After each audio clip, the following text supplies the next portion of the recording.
Well, hello, everyone. Welcome to Zoom Into Wellness. My name is Shalaya Yazdi, an osteopathic medical student at Touro University, California.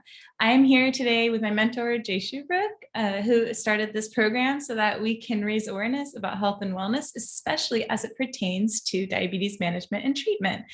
I would like to also welcome Theresa Garnero, a registered nurse of over 30 years and a certified diabetes care specialist and education expert who will help you learn tricks to make sure your provider has completely explained what you need to do when you say you have high sugar in order to stay healthy and safe. So thank you so much for being here today. Thank you. Thank you. I appreciate the intro and the opportunity to talk to the audience and have a conversation here about how thinking you understand your healthcare provider could actually make your diabetes worse if you don't quite understand, right? Can I call you Jay, or do you want to keep it official? Nope, we're good. Okay. Good.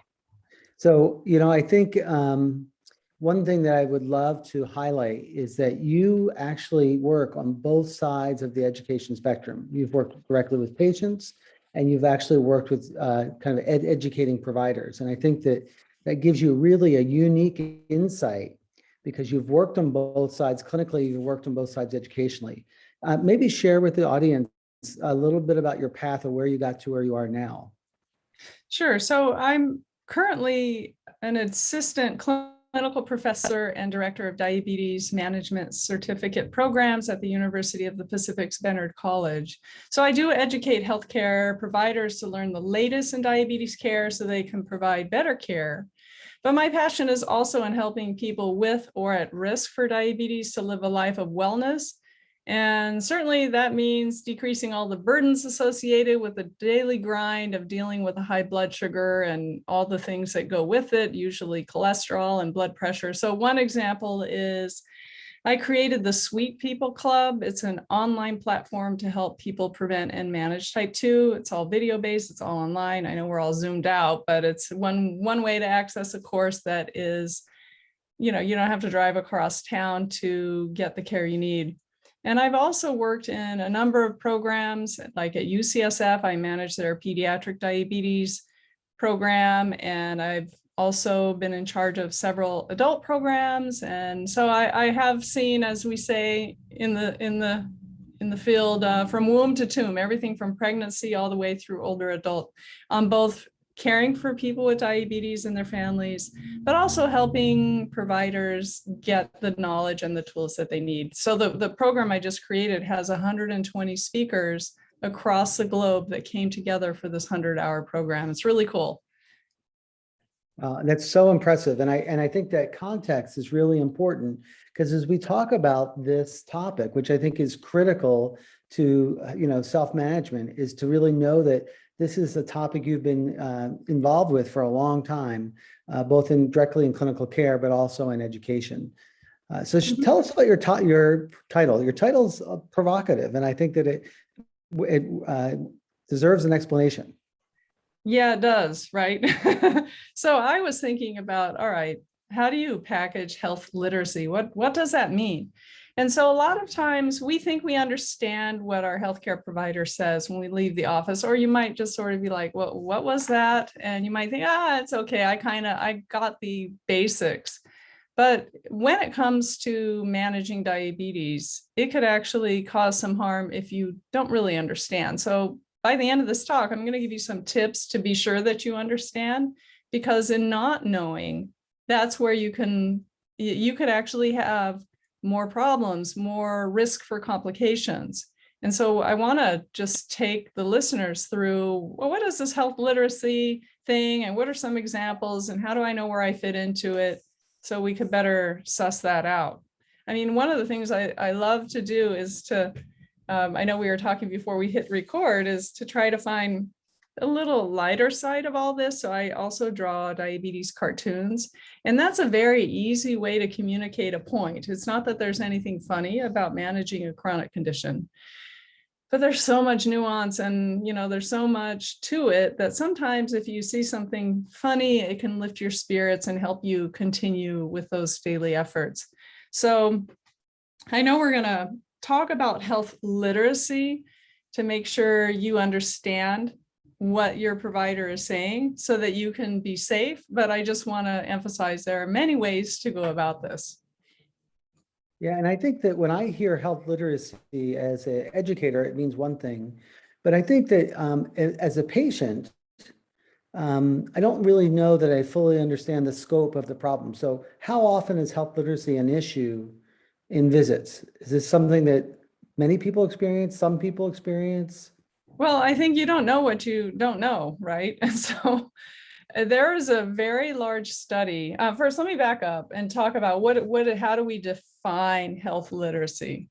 So the official definition is the degree to which an individual has the capacity to obtain, process, and understand basic health information and services in order to make an informed health decision. So you have to be able to get the information, process it, and understand it so that you can decide which path to take. And there are three main ways to do this: orally, via speaking and listening. The other way is written, via writing and reading. And the last way has to do with numeracy or numerical. So let's say if you're taking insulin and your provider says, well, I want you to take 4 units when your blood sugar is above 200. So if some people cannot put those two sets of numbers together, and so they might take the wrong dose and actually have problems. So I just wanted to give you a background. I know you know this, but a lot of people who are going to see their provider, they might not, what is this health literacy thing? And the thing is, you might think this doesn't impact you. And this kind of ties into the title.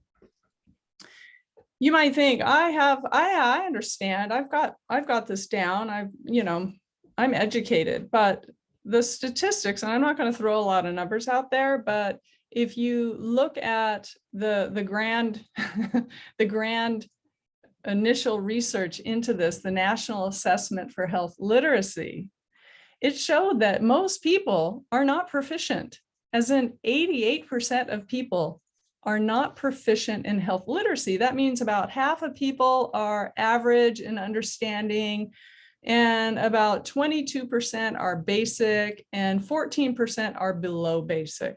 So you might think, oh, this doesn't have to do with me, when only about 12% are proficient. And if I'd like to dive a little bit deeper into this, is that all right? Of course. Yeah. All right. So what am I talking about? What is below basic? So somebody who has below basic health literacy can literally circle a date on an appointment slip. So that's like, that's not a lot of people who are able to do that. That's like 14% of people. Then if you go up the levels, basic means that you can give 2 reasons why somebody without any symptoms should be tested for cancer based on a clearly written pamphlet, as an example. And then moving up, intermediate is you can understand and determine what time you should take prescribed medication based on what's written on the label. And then the highest level, the proficiency level, is being able to calculate your share of health insurance using a table. And if you're like sure me, I can do that. exactly. I mean, I don't ever look at those tables alone. I'm like, honey, come here, look at this. Where do we fit into this? I don't quite understand this. So if you don't know what's covered, or you don't understand what your prescriptions actually are telling you, you can get into a whole lot of trouble. So I want to pause there and ask if you have any questions. I know some people are making comments, but I want to break this down further when we add into this mix race and ethnicity. Yeah, I think I'll one comment, and then Sly, I think if you got a question there, I think as a healthcare provider, I want whatever I'm trying to communicate to be understood. And I think for any future healthcare provider out there that might be listening, if I don't know what the literacy is of my patient, I could very easily give instructions that aren't useful. And that's not good for anybody. So I think that this is knowledge about literacy is good for the patient and their family, but it's also good for the provider so that we can actually talk. Because, if I go to the mechanic and they tell me what's wrong with my car, all I know is, do I need to fix it or not? Because it's just not something I've experienced in. And it's not that that's good or bad. It's just that that's not something I have knowledge about. So I trust that I know what the person's doing. That's right. Okay, Shalaya, you have a question. And the question, thank you, Dr. Shubrook, is pertaining to what I believe we will discuss shortly regarding advice for health literacy for individuals who speak English as a second language. That's great. I mean, one of the things you can do, I'll just jump to the chase there, make sure or ask that your information is given to you in the language that you prefer. And you should be asked when you go to a clinic or a healthcare visit how you prefer to receive education in which language. And so if you are speaking English as a second language and you happen to know your English comprehension is better with written materials, then you could ask for that. Or you could say, I really would like to review some videos. What resources can you give? Or to ask for a translator, because there are easy translation services available for any language. And that should be a basic level of care that you're providing. Thank you. So can you share some tips about, let's say I'm going to go to a healthcare appointment and I want to make sure I get the most out of it. What are some things I can do in advance of the appointment to make it more fruitful and educational for me? Well, one of the things is to write all this stuff down, and I do want to get to that. I just wanted to finish painting my little canvas here. Sorry. That's Absolutely. okay. So I want to talk a little bit more about the problem at hand and then get a little bit more specific in how it can apply to the landscape of diabetes, and then give some solutions for what can be done. So getting back to race and ethnicity, remember we talked about the literacy proficiency is it's like 12%. Well, if you look at who is making up that, whites are only 14% health literate. But then as you look at people of color, it's much worse. So American Indians and Alaska Natives are 7% proficient. Hispanic Latinos are about 4% proficient. And African American Blacks are about 2% proficient. And that doesn't mean, we love to put people in buckets, and there are ways for your healthcare provider to do a short test to check. And there are simple things that you can do, which we're going to review here, to be sure that you understand what is being said. But the important thing is to grasp, what does this mean when we're talking about diabetes health? Well, patients with diabetes and low literacy have higher rates of low blood sugar. Well, that's kind of wrong to say higher rates of low blood sugar. So they have more frequent low blood sugars, and they don't know what to do about it. When somebody has low literacy, they don't know what low blood sugar is, they don't understand the symptoms, and they don't know what to do about this. And this starts by understanding your risk. So let me ask you, are you on a medication that can make you have a low blood sugar? Do you know what to do about it? I mean, what are some of the common types of medications that cause low blood sugar? Dr. Shubrook, is it metformin? No, not typically. No. Well, there's like all kinds of different insulins. There are pills like glipizide and glyburide, and there are combination pills that combine some of these things. You can ask your provider, does this actually make me at risk for low blood sugar? So that's one question you can ask. There are many others. You could check with your pharmacist. Don't forget to bring in your pharmacist as well. The issue is health literacy is associated with glycemic or blood sugar control. So the higher level you understand, the better your health outcomes will be. And conversely, the lower your literacy is, the more likely you are to experience diabetes complications. And, there are things that can be done. Dr. Shubrook, you were talking about, well, what can you do? So there are things before the visit to be prepared for your appointment, right?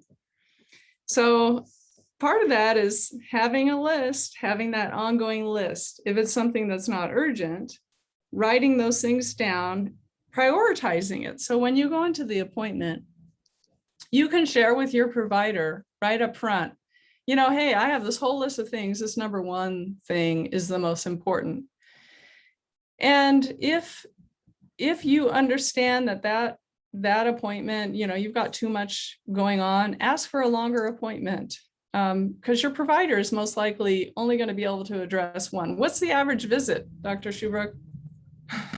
In primary care, I think it's like 7 minutes. Yeah, so you're not going to get through that list. So you want to be sure to focus on the most important thing, or have your provider look at the list and say, this is important for me, but I want you to see all of the things I want to talk about.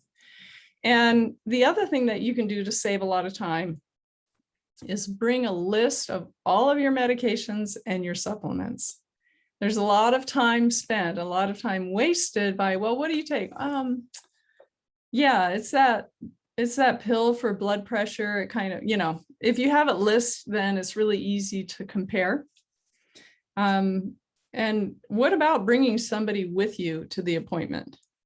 Because that other person is going to be able to help hopefully remember. So do consider that, bringing a family member or a friend. And then the other thing I want to mention is using the online system. If you're savvy, that's one of the things for being health literate, is being able to communicate via like a MyChart or messaging your doctor, so that you can keep your provider up to date in between those visits. And I know we already talked about having an interpreter if you need one, but also making sure you can hear and you can see as well as possible, because things can be stressful. And if the lighting isn't right, or you can't quite hear what they're saying, or you just get some news, it's like if your provider says, oh, your A1C is high, and yeah, I think it's really time, let's get you safe, let's start on insulin. All you hear after that is blah, rah, rah, rah, rah. It's like Snoopy, Charlie Brown, rah, rah, rah, rah, rah. And then you get in the car and you're like, what do I do with this stuff? You don't know what to do. Yeah. Anything? Some really important points. I think making a list when you're not feeling under the pressure of time sounds like a great idea. Making sure that you prioritize your list and making that be part of the initial conversation in the visit sounds great. We actually sometimes also invite people to bring their medicines in, because sometimes, people may identify their medicine by the shape or the size or the color. And if we can then sometimes link it to what they're taking it for, it really helps. So yeah, a list is a great way to do it. It's easier to carry around, but also bring your medications would be really helpful. And those are really great tidbits that I think, as a provider, I would say would help me, not only help you as the patient. So for sure, this is something that is going to help make everyone probably more satisfied, I hope. Mm-hmm. So true. I remember when I was a hospice home care nurse, and, get the bag of medicines and dump them out. And then we're in the emergency department. It's like, okay, what is this for? And you know what it's for. But then when you hear what the person says it's for, it's like, whoa, okay. There was lost translation in describing what this was about. So definitely bring in all the pill boxes and, pill bottles, making sure that you understand. Yeah, and you mentioned the team, and I think that's something really should be highlighted, because I don't know that people think about a team, but diabetes is self-managed. So it's something that really the person is doing most of the work. Mm-hmm. So who would be potential team members for someone who has diabetes to help them navigate this, particularly as it relates to appointments and things before and after an appointment? Well, there are several people. The primary care provider, that may or may not include the endocrinologist or somebody who specializes in diabetes. Definitely the standard of care is seeing somebody like a certified diabetes care and education specialist. The standards include 10 hours of education when you're first diagnosed, and about 2 hours per year to be sure you understand.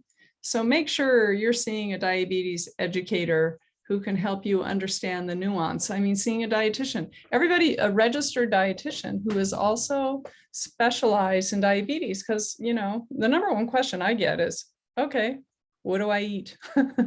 And in a 7-minute visit, you're not going to get the answer that you need. You're not going to get that individualized care.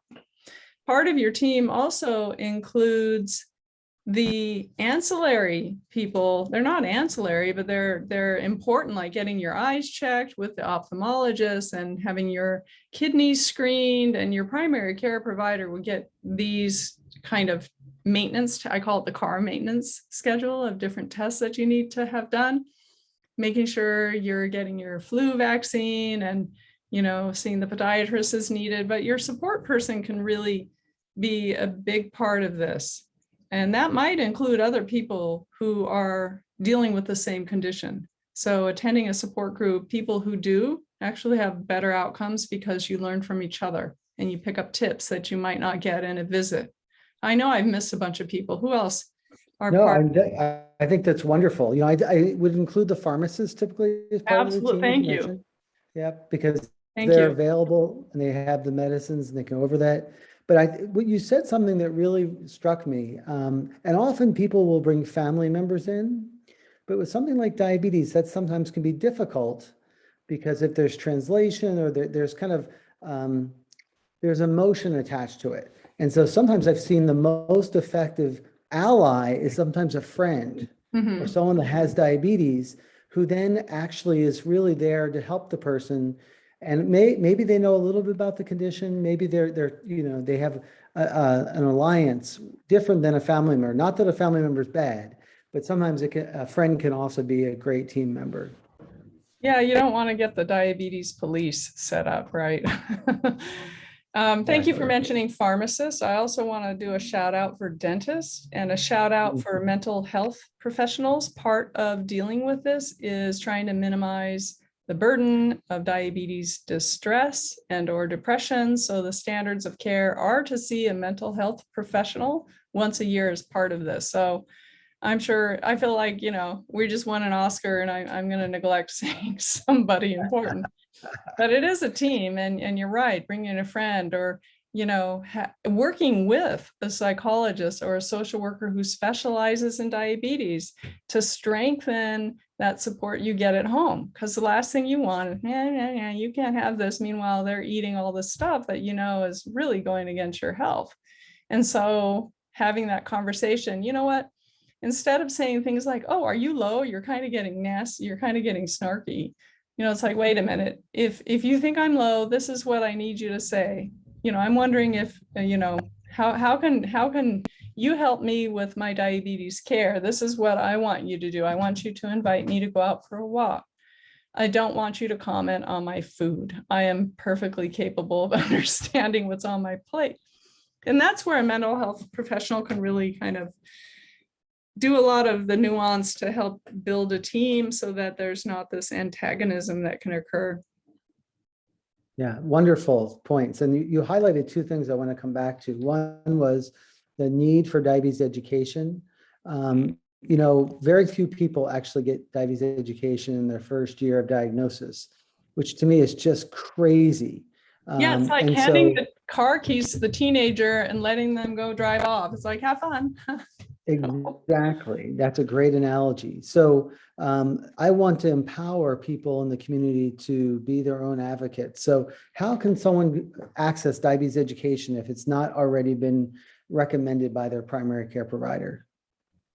Well, they can ask to be referred to a diabetes education program. You can also Google, find a CDCES, and you can, it's www.cbdce.org. And you can locate a diabetes care and education specialist. You can type in a location. You can also go to the American Diabetes Association website. So there are ways to find programs near you. Sadly, a lot of counties don't have them, but more and more are going remote. And it's covered by most insurance. And yet, like when you look at Medicare, there are maybe 7% of Medicare recipients that ever see a diabetes educator, which is egregious. And when you look at the population as a whole, about half will see a diabetes educator at least once in their life. That's wrong. That's, you know, that's not getting the tools that you need. Right, right. And again, I think that there's really been a movement within the diabetes care and education specialist community to um, make it individualized to find out what are the needs for that person, rather than just focusing on just a set curriculum. You'll hit all those things, but it's really trying to say, what are the questions that you need to help manage your diabetes? And I think that that's a great perspective to help people know that this is a resource available for you, that, is covered and can really help you do the self-care management. So thank you. Yeah. Yeah, it is individualized. It's not like, oh, we've got these 5 classes that you have to sit through. No, I just really want to focus on my diet and preventing complications. And then the educator can work with you on that. Yeah. You also mentioned support groups. And again, I think that might be a new concept for some people. How could someone find a support group, and how can we better use support groups to help for patient care? I know that there are a number of ways. I know the American Diabetes Association has a list of support groups. I know the support group that I run with the Sweet People Club is very effective.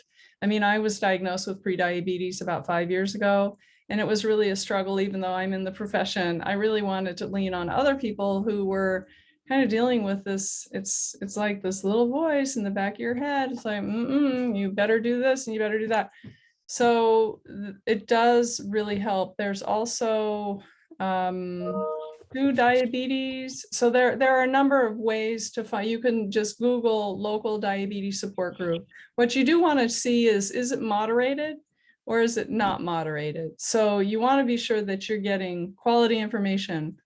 Someone might recommend something and they might say, oh, you have to go very low carbohydrate. Well, that works for some people. Or they might say, you have to eat plant-based. Not necessarily. I mean, I'm a vegetarian, but I can't tell you what to eat. You might want to eat something, your pattern might be something different. So you just have to be cautious that you're not being told to do something that kind of goes against what you normally would do. So that's why having the moderation can help. Yeah, and for those of you that are in Solano County, if you went to the tu.edu/MOBEC website, we do have support groups available for people with diabetes or family members of people with diabetes that could join. But absolutely, for those of you around the rest of the country, absolutely, this is a resource where you can talk with people who may have gone through similar things that you're going through and learn from the wisdom of your collective experience. And often people will say, well, how do you know what I'm doing? You don't have this. And this is that just those people who really have an interest in sharing their experience and being understood. So I think that's a great shout out. Yeah, I mean, I can say personally that when I went to my doctor for my annual labs and I came back with a high cholesterol, I'm like, oh, great. I go to my little support group and others were very supportive. It just was really nice to lean on that circle and get ideas that even though I'm enmeshed in the research, I get it in my emails every day. It was kind of what one person said that kept me going. It's like, oh, I remember, I just sort of feel like I'm not in this alone. And I really can't speak highly enough about the benefit of that. It's not, some people have an idea that, oh, I don't need a support group. But it can really make a difference in how you see things, and knowing that there's another group of people that are walking your walk, just makes a big difference. Yeah, and you mentioned the diabetes police, and you mentioned being alone. There's so many people with diabetes feel shame. And I don't know that shame is, it makes sense, but it is certainly experienced by a lot of people. And so knowing that you're not alone and knowing that, there's other people who understand what you're going through is just so important. So great comments. Yeah, if I can add to that. So there's a lot of shame regarding weight. I mean, our society, the messages that are there are just rampant. Whenever you turn on the TV or you open a magazine, there's a lot of weight bias. And so part of that, it becomes the finger pointing at yourself, and you look in the mirror and you're like, oh man, I gained this weight and it's my fault. It's my fault I gained the weight, and therefore it's my fault I have diabetes. And that doesn't help. I mean, it may not have anything. I mean, weight is a trigger, but it might, so you're there, the finger wagging doesn't do any good. And you have to have the genetics primarily, and then the weight can trigger that. But it's not helpful at all. And so, if you think about people who have a thyroid condition and they have to take pills for thyroid, are they giving themselves a bad time about, oh, you hypothyroidic, you brought this on yourself? No, but we're really conditioned to speak badly about people who have diabetes, like, oh, you brought this on yourself. You ate your weight here. And that's often not the case. Thank you. Shai, you've got a question, it sounds like. I do have a question. How about health literacy and the younger generation? How can we address that? Yeah, that's an interesting one. The research I'm aware of has to do with just adults, but you look at how people are text messaging now and how the language is changing and words are getting cut off and we're using emoji, and you text a teenager and you never ever hear back. And it's just, I think the way we communicate has changed incredibly. Oh, don't call. No, don't pick up the phone. Somebody's calling. It's a whole nother, it's a beast, a horse of another color, right? And I don't know a lot of data with that, but what I do know is just some really basics when you're in a visit, whether you're the healthcare provider or you're the patient, and you can say, all right, let me make sure I did a good job. Tell me what you're going to do differently now. Tell me how you're going to fill in the blank. Tell me what you're going to do about your medication. And as a patient, you can say, wait a minute, I know you're in a rush, but I want to be sure I understood this. Let me make sure I understood this. All right, this is what I'm going to do. Is that right? So that you can really take a time out and clarify it. With kids, it's hard because, who's responsible for their health? It's the adult. It's not really the kid. Even for kids with diabetes, there's a transition phase where they start to take on more. But having managed a pediatric diabetes center, the onus is on the parent. So you have to be sure that the parent understands, but you want to involve the kid as much as you can. It's a whole nother paradigm now. Right. Yeah. So yeah, making sure that you understand, making sure that you have this right, repeat the instructions that you're supposed to follow. And if they say things like, does that make sense? Don't say yes. You say, wait a minute, let me repeat this back, because people are in a rush. And what do we say? Does that make sense? Because they just want you to say yes and then move on. We tend to say yes. We tend to try to please people. So you could say, I think I do, but can I just repeat this? Yeah, and I think that's a really great technique. We teach healthcare providers the teach back method, that we ask our patients to teach back what they have learned. And we also ask them to do open-ended questions, but we don't always do that. And of course, it is your visit, right? As a patient, this is all about you. So if you're not getting the information you need, then we haven't done our job. So I think enabling you to say, hey, can I make sure I have this, is a very powerful tool and something that would be welcomed from everyone, because we want, you mentioned that if someone doesn't understand correctly, it could be dangerous. And absolutely, we want this to be one, a positive appointment, but two, an appointment that allows you to do things safely. And also, speaking of danger, you want to ask your provider, when should I contact you? Especially when it comes to blood sugars, like at what level do I need to sound the alarms? What's too high and what's too low? And when do I need to contact you? Or if you're having medications, taking a new what are some of the medication possible side effects that I should report? So it's really clear, because I can't tell you how many people come in, well, I figured this little side effect, it's just because, I'm getting older. No, that was a serious side effect that you needed to report.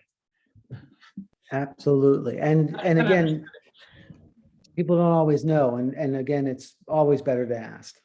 For sure. Right. So I've got another question, I think. We have one more question, yes, and that is the coloring book. Can you share more about it and who the audience was and how we can access the book? So the cartoon book I drew was called Diabetes, a lighter look at the serious subject of diabetes. You can see my name here on the screen. You can go to Amazon. I've written a couple books for the American Diabetes Association. I self-published the cartoon book. It's not a coloring book. It's just people would say funny things to me in the visit and I would draw them. And yeah, that's what actually launched me being nominated and as the National Educator of the Year, was trying to look at the bright side of things. And I drew, yeah, a little ladybug narrated the whole thing. You can see some examples there. You can also go to my website to see some examples of cartoons. That's T and then my last name, tgarnero.com. Yeah, trying to look at the lighter side of things. Yeah, So, and I think, yeah, go ahead. Please. Yeah, go on.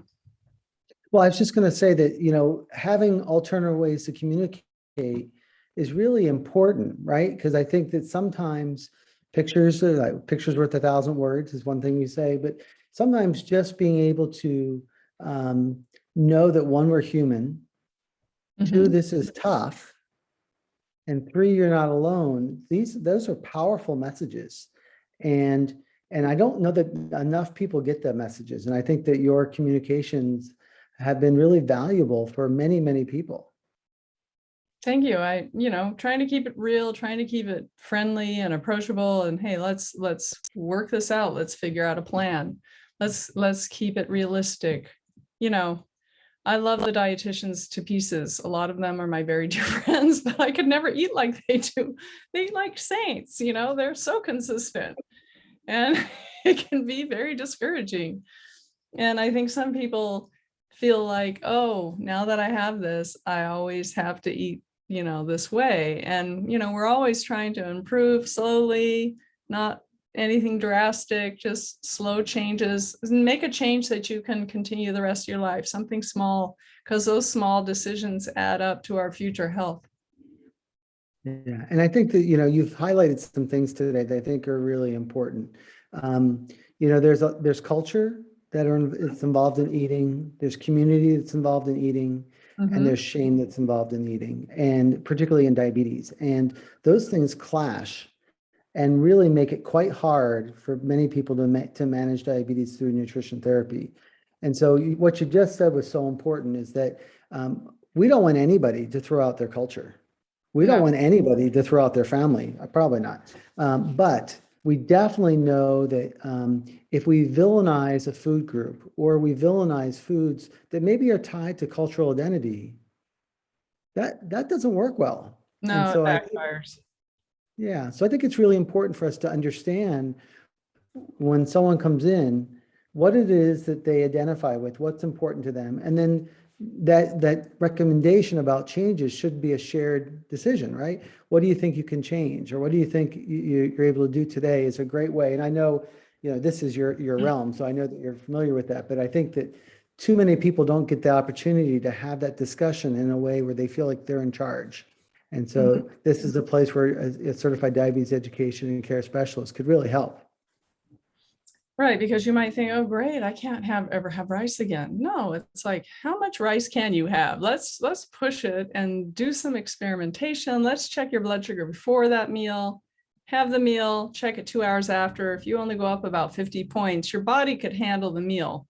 What your average blood sugars are over the long term, that also translates into wellness. But there's a lot of assumptions made about foods, the foods that are cultural, that you should be able to continue. Like, I'm of Italian descent. Don't tell me I'm never going to have pasta or bread again. Question is how much, Of course.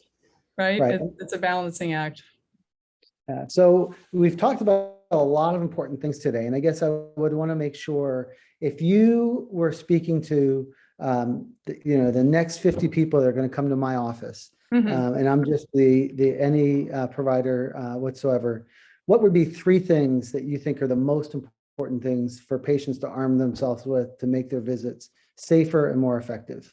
Well, prepare for the visit, number 1, going in with your list. 2, making sure you communicate and that you understand the plan, and including follow-up. And then 3, if you don't agree with the provider, don't just walk out mad and not do what they say.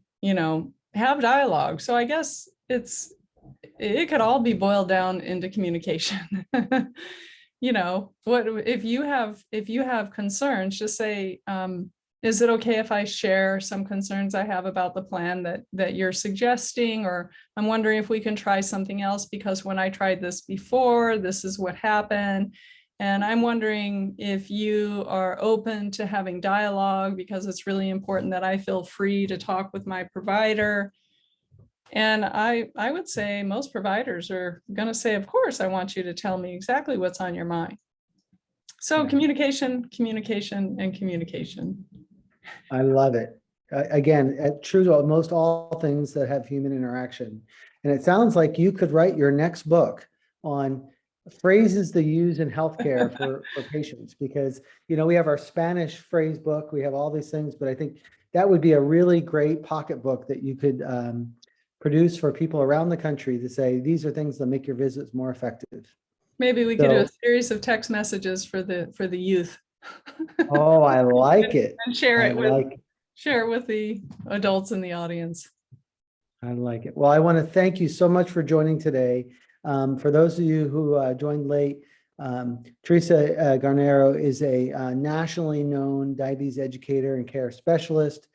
She has been working in the diabetes space for many years and has a wealth of knowledge, not only for what can make your visits more effective in diabetes self-care, but also training current and future healthcare professionals to do a better job. And so she has had her impact in the field of diabetes is widespread and felt, and we're really appreciative that you gave us some time tonight. Thank you so much, Dr. Shubrook. I didn't tell you I was part of the diabetes mafia. Sugar problem. I love it. Well, thank you so much. And for those that have joined tonight, you know that you can see this on the MOBEC website. Shalaya has been popping in the chat all of the great resources that we've mentioned through there. So please take a look at that before you sign out, and look forward to seeing you all next month for Zoom into Wellness, when we're going to talk about the role of the family in health and illness. And so we hope to see you 1 month from today, or 3 weeks from today, actually. So thank you very much. Thank you.